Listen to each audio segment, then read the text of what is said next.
तो बच्चों आज हम सोल्व करेंगे डीओई की तरफ से प्रोवाइड किए गए मिशन मैथमेटिक्स क्लास 9th के लिए क्वेश्चन ऑफ द डे की वर्कशीट को, जो कि 10/11/2023 डेट के लिए है, दोनों मीडियम में एक साथ। इससे पहले कि सभी वर्कशीट और असेसमेंट का सॉल्यूशन दोनों मीडियम में अपलोड है। कमेंट में लिंक मिलेगी, ओपन करके देख लो। साथ में कमेंट में mid term paper, last year का एनुअल पेपर और लास्ट ईयर का practice paper all subject with solution देखकर प्रैक्टिस कर सकते हो, तो कमेंट को चेक कर लेना। क्वेश्चन पे आ जाओ। क्वेश्चन है, in the given figure find the measurement of A B if C D equal to 5 centimetre and angle A O B equal angle C O D.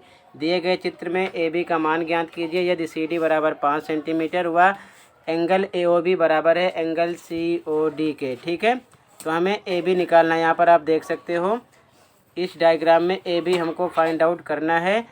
ठीक है, तो सॉल्यूशन देखो ध्यान से। तो सबसे पहले सॉल्यूशन हिंदी में देख लो, फिर इंग्लिश में मैंने अलग अलग लिखा है। ठीक है, तो हिंदी मीडियम वाले लिखेंगे, यदि एक ही वृत्त की जीवाएं केंद्र पर समान कोण अंतरित करें तो वे जीवाएं समान होती हैं।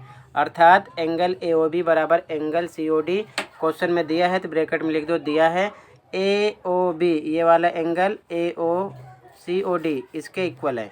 ठीक है, फिर सी डी इक्वल 5 सेंटीमीटर, ये 5 है, तो यहाँ पर लिखोगे इसलिए सी डी बराबर ए बी की होगा 5 सेंटीमीटर, ये भी होगा। ठीक है, क्यों, रीजन आपने ऊपर लिख दिया है। ठीक है ना, क्लियर है, क्योंकि ये केंद्र पर जो एंगल है बराबर है। ठीक है, दूसरे तरीके से अगर दोनों त्रिभुज को सर्वांगसम प्रूव करोगे यानी कि कॉन्ग्रुएंट, तो कैसे लिखोगे देखो ध्यान से। ये साइड ओ बी ओ सी की इक्वल होगी, त्रिज्या है, ओ ए ओ डी की इक्वल होगी, त्रिज्या है, और बीच में जो एंगल है ये भी इक्वल है। तो साइड एंगल साइड रूल से दोनों त्रिभुज आपस में सर्वांगसम होंगे यानी कि कॉन्ग्रुएंट होंगे, तब भी ए बी सी डी के इक्वल निकलेगा। और आप शॉर्ट में ऐसे लिख लो, रीजन ऊपर लिखा हुआ है। ठीक है ना, आपका आंसर हो जाएगा। इंग्लिश में देखो, इंग्लिश में लिखोगे if the angles subtended by the chords of a circle at the centre are equal then the chords are equal.